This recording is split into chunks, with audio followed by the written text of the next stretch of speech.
Welcome. This lesson is from physiology. The topic is endocrine glands, part 3. In part 1, I have explained about structure and function of pituitary gland and thyroid gland and some introduction about endocrine glands. And in part 2, the parathyroid gland, adrenal gland and pancreas structure and functions have been dealt. With the help of this lesson, the learners will be able to know and understand about male and female hormones, that is the hormones released by gonads, testis and ovary, and the testis in male and ovary in female, and the regulatory hormones of these two gonads. And secondly, hormonal control of menstrual cycle in human. In human and other higher animals, reproductive processes are under the control of hormones. Reproductive hormones play an important role in both the sexes throughout their life. During early development, fetal development, the hormones play an important role in sexual differentiation. On turning to teen age, hormonal changes give rise to puberty. And these hormones secreted by hypothalamus, pituitary, gonads, testis in male and ovary in female, and the placenta play important roles in reproduction. Apart from these glands, adrenal gland also influences the reproductive behavior. In human, the main reproductive organs are testis in male and ovaries in female. Both these gonads produce 3 types of steroid hormones. They are androgens, estrogens and progestins. All these hormones are produced both in male and female but in different proportions. When we say about androgens, the example for androgens is testosterone, and it is secreted by testis, which is the male reproductive organ, and this hormone is responsible for the development and maintenance of male reproductive system. And the second type is estrogens.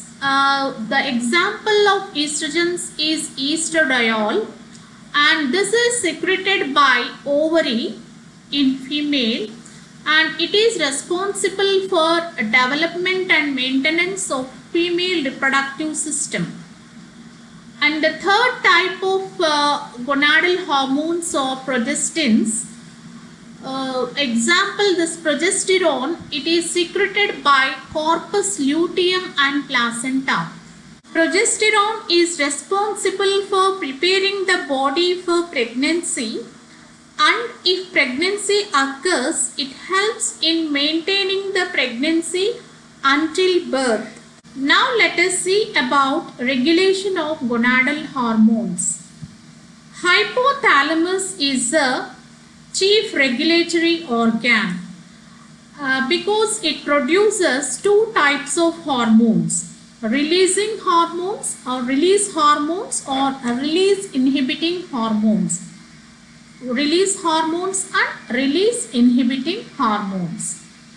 So hypothalamus produces a hormone called gonadotropin releasing hormone.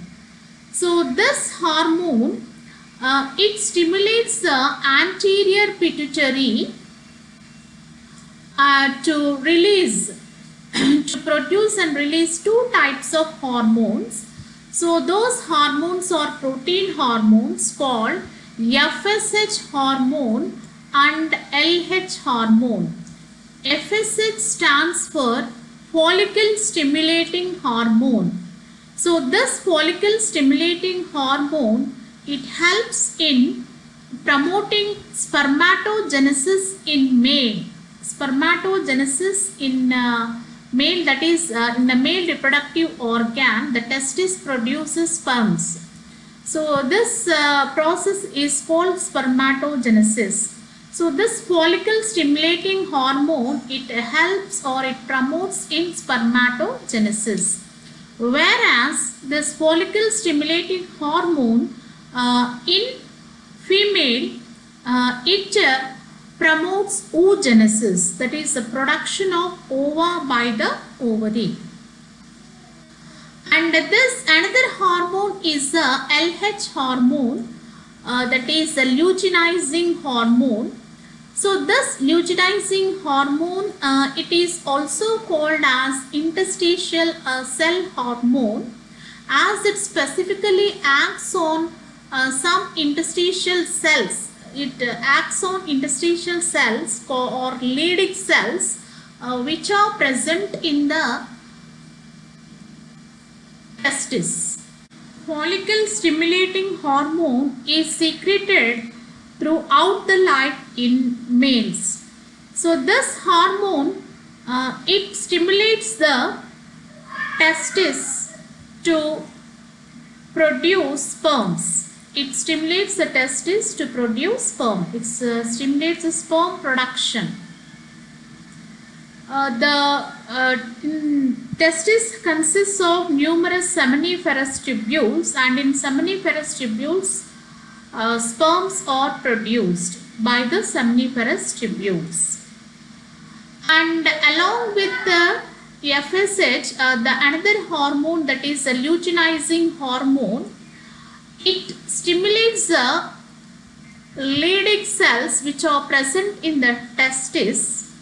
They are also called as interstitial cells, and promote the release of testosterone hormone, synthesis and release of testosterone hormone. So this testosterone is a main male hormone. Testosterone plays a vital role in the development of primary and secondary male characteristics.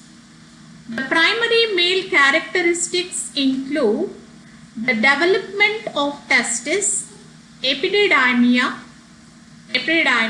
and other duct systems, prostate gland, descending of testis into scrotal sacs during 8th or 9th month of development, enlargement of testis, penis, and sperm production. And the secondary sexual characteristics, they are not directly related to the male reproductive system. So these characters include change in voice. Low pitched male voice will develop, and development of male masculine muscle development. Muscles are developed. And then the third is the appearance of pubic hair and hair on face. Now let us see what is negative feedback mechanism. So here the hypothalamus and pituitary, they promote the production of testosterone hormone and sperm production, and at the same time, after enough production of these sperms and testosterone hormone, they inhibit the production of gonadotropin releasing hormone from the hypothalamus and pituitary hormones like FSH and luteinizing hormones. So this Sertoli cells, they produce a hormone called as inhibin hormone. So this inhibin hormone and testosterone, they show negative feedback mechanism and they inhibit the production of gonadotropin releasing hormone and also the pituitary hormones, that is FSH and LH hormones. So positively, in a positive manner, this GN, gonadotropin releasing hormone, they stimulate pituitary to release FSH and LH, and they promote the spermatogenesis and production of testosterone. And this again in a negative feedback, here we can see this is a positive feedback, plus sign here we can see. So these hormones inhibit that is inhibin hormone by Sertoli cells and testosterone.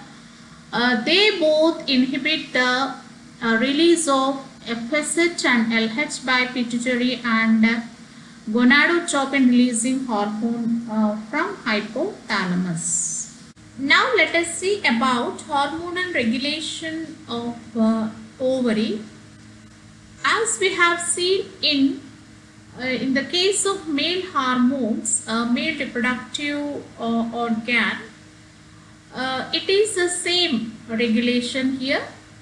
So the hypothalamus, it secretes gonadotropin releasing hormone, which stimulates the anterior pituitary to release follicle stimulating hormone and luteinizing hormone.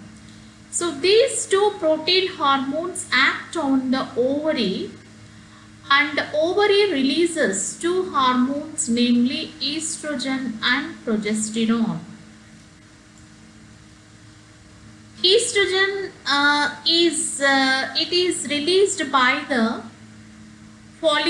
mature follicle cells, and progesterone by corpus luteum. So the regulation of this female hormones is somewhat more complex than male hormones. So here estrogen, there are a mixture of estrogens. Of this, 17 beta estradiol is the most potent one, and progesterone. So these are the two hormones which are secreted by the mature ovary. Estrogen is the steroid hormone. This reproductive hormone, female reproductive hormone, is responsible for endometrial regrowth and ovulation. It is also responsible for secondary sexual characteristics. The secondary sexual characteristics include development of fatty tissue, that is adipose tissue, development of breasts and nipples, broadening of hips and female body contour, development of uterus, vaginal lining and clitoris, development of high-pitched female voice, appearance of axillary and pubic hair, and fertility changes associated with ovarian and menstrual cycle. These estrogens also have non-reproductive effects. Estrogens, they work against parathyroid hormone. Estrogens minimize the loss of calcium from bones and thus help in keeping the bones strong. And estrogens also promote blood clotting. Luteinizing hormone stimulates the production of estrogen and progesterone from the ovary. And follicle stimulating hormone, its function is the development of ovarian follicle. And the secretion of estrogen from ovary, it mainly depends upon the follicle stimulating hormone as well as luteinizing hormone. So both these act together and bring about oogenesis. Now let us see about hormonal control of ovarian and menstrual cycle in human.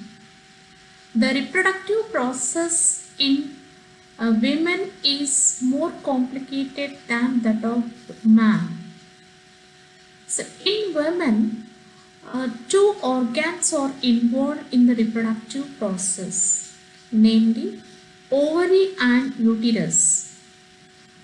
And many cyclic events occur in both these organs.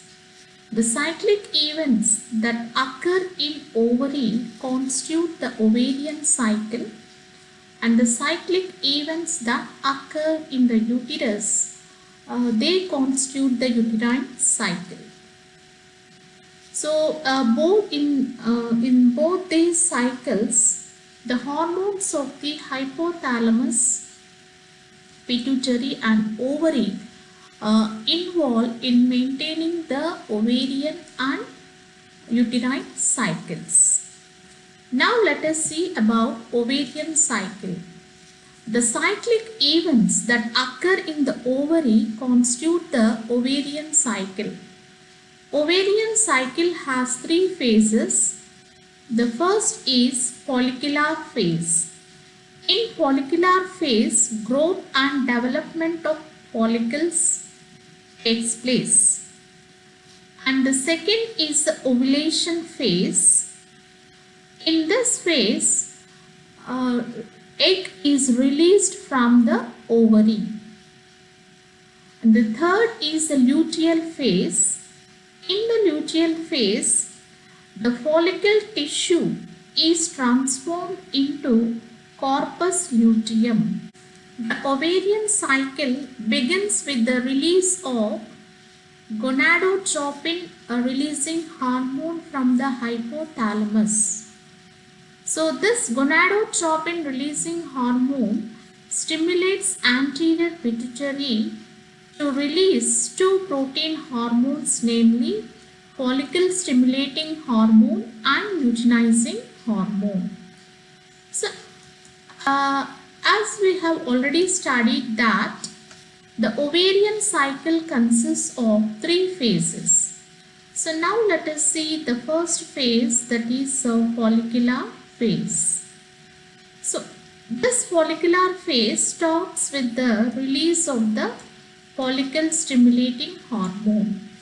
This follicle stimulating hormone, it stimulates the follicles present around a maturing oocyte.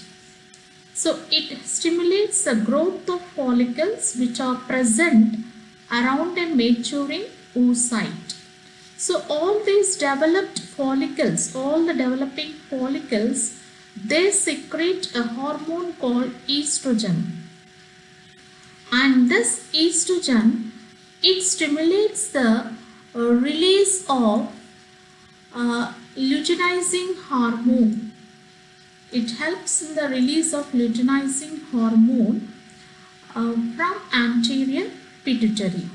The release of luteinizing hormone from the anterior pituitary by the stimulation of the estrogen is a positive feedback mechanism. The second phase is ovulation. Ovulation is triggered by the luteinizing hormone. So this luteinizing hormone induces the final maturation of the follicles. So it develops a fluid-filled cavity around the oocyte. So this fluid-filled follicle is called as Graafian follicle. So the Graafian, when the level of the luteinizing hormone is high, the Graafian follicle and the wall of the ovary will rupture and the egg is released out. This process is called as ovulation. The third phase of ovarian cycle is luteal phase. This luteal phase is triggered by luteinizing hormone. Luteinizing hormone stimulates the transformation of follicular tissue into corpus luteum. So this corpus luteum, because of its luteinizing action, this hormone is named as luteinizing hormone.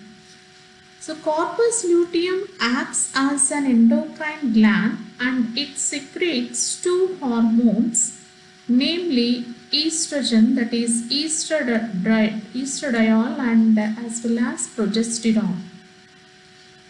So whenever the level of estradiol and progesterone, estrogen and progesterone rises in the blood, they inhibit the release of follicle stimulating hormone and luteinizing hormone by a negative feedback loop,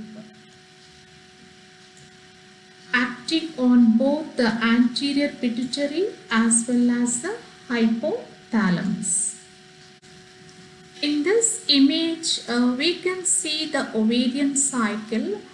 So this is the hypothalamus. Hypothalamus releases the gonadotropin releasing hormone, which stimulates the anterior pituitary, and this anterior pituitary, it secretes two hormones, namely FSH and LH. So this FSH and LH, they cause the development of the follicles. So here we can see the growing follicles. So when with this slightly estrogen is secreted by the follicles that are present in the ovary, slightly elevated estrogen level, it stimulates the release of luteinizing hormone. So this luteinizing hormone, when it increases, this luteinizing hormone, it acts on the development of the mature follicle, and later it triggers the ovulation process. It triggers the ovulation process. So after ovulation, here ovum is released, we can see here, and later on the third phase is the luteal phase, where the follicle tissue will be transformed into corpus luteum. So this corpus luteum, it secretes estrogen as well as progesterone hormone, and these two hormones, they inhibit the gonadotropin releasing hormone, that is the hypothalamus as well as the anterior pituitary. They act on both these and control the release of luteinizing hormone as well as follicle stimulating hormone. So in this image we can see that this red line, it shows the inhibition and the green line shows the stimulation.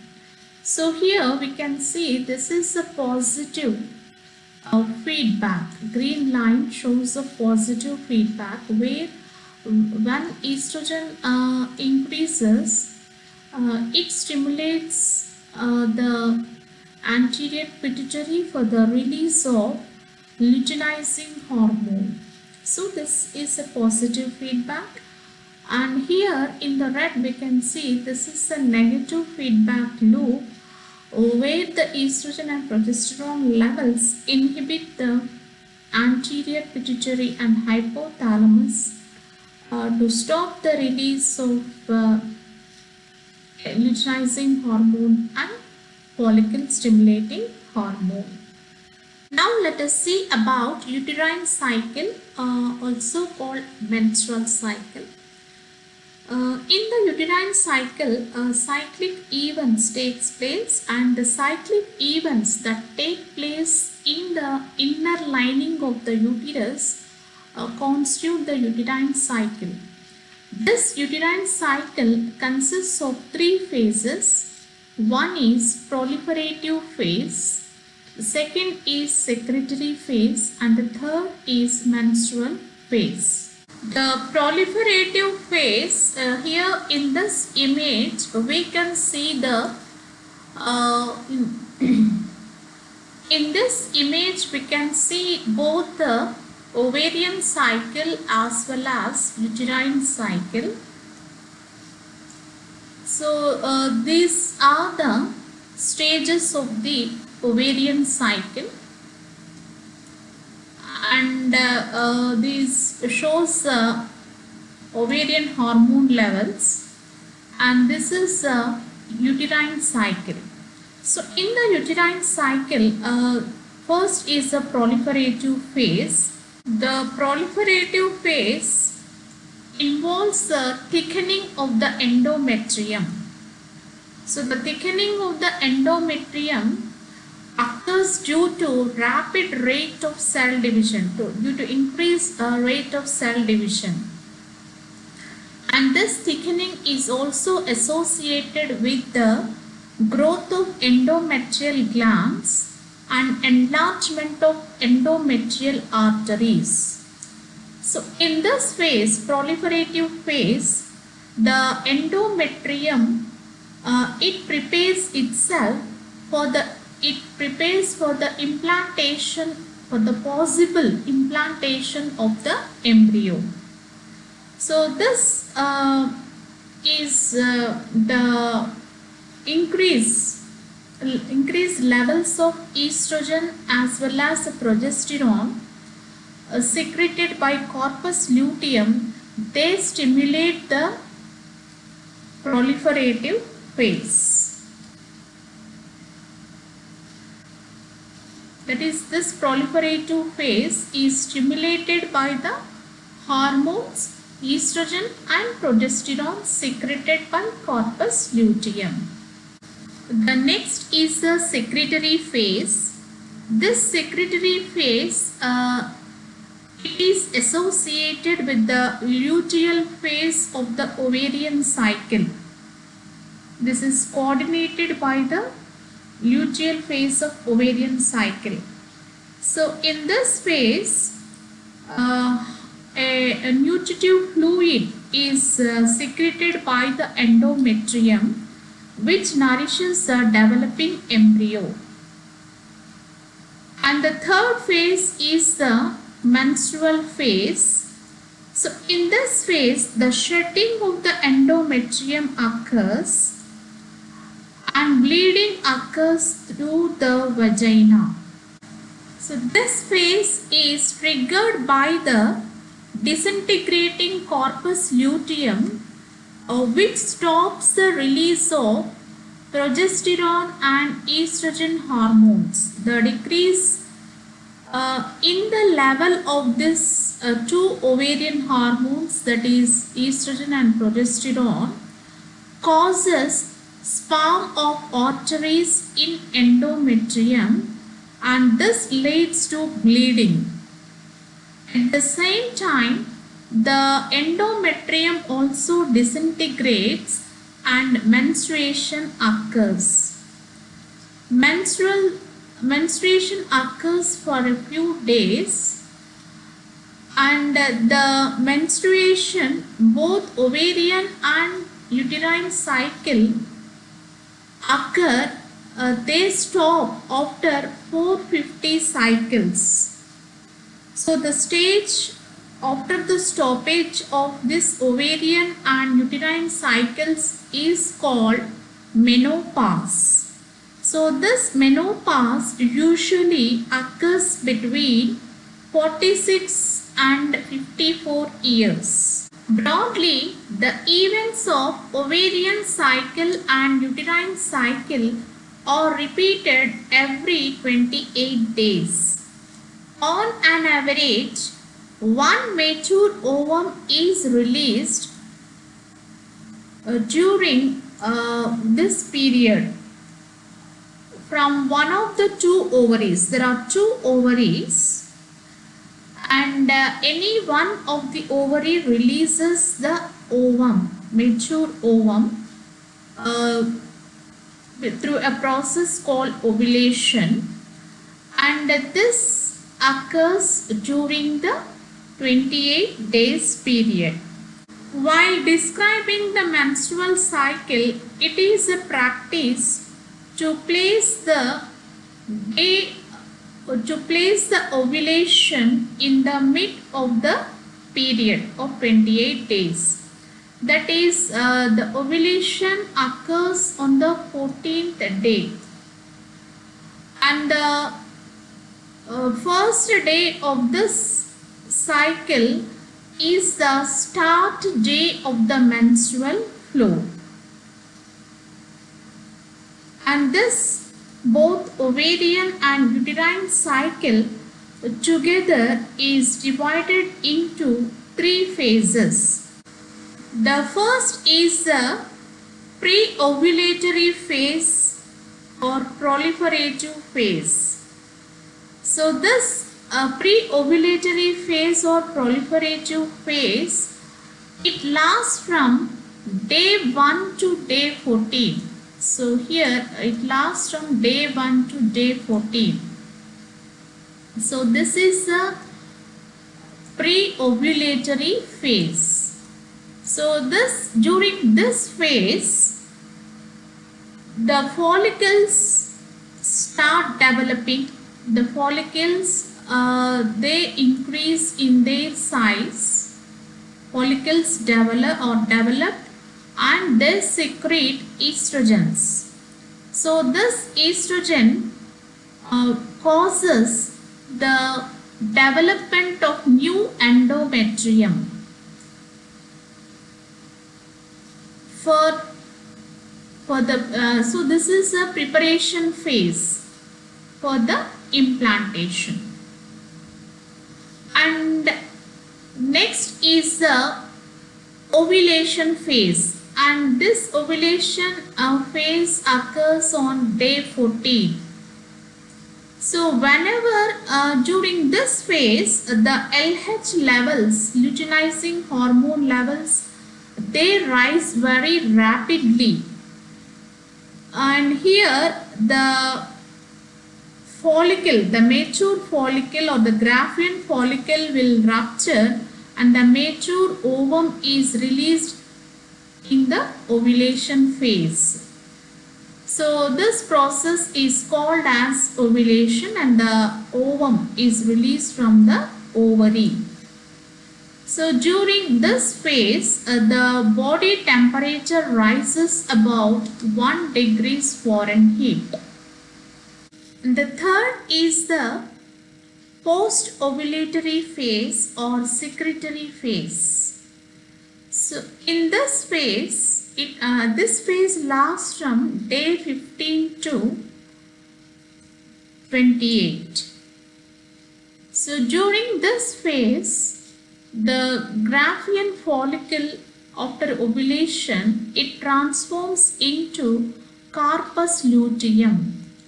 This corpus luteum secretes two hormones, namely estrogen and progesterone. So the progesterone hormone, it helps in the growth of blood vessels, rise of cells in the endometrium, increase of cells in the endometrium, and accumulation of glycogen. Progesterone also helps in the final preparation of the uterus for the reception of the zygote. If fertilization takes place and the zygote is implanted in the endometrium of the uterus, the progesterone hormone maintains the pregnancy that is, it maintains the endometrium throughout the pregnancy. So the progesterone, this hormone, is secreted by three endocrine tissues. First is the corpus luteum. Initially, progesterone is secreted by corpus luteum. After disintegration of the corpus luteum, the extra-embryonic membrane called chorion secretes human chorionic gonadotropin hormone, commonly called as HCG. So this HCG maintains the pregnancy or maintains the endometrium for about 3 months. So this HCG hormone is excreted in small amounts through urine. So this forms the basis for the pregnancy test. And later on, progesterone is secreted by placenta, and this maintains the pregnancy until the childbirth.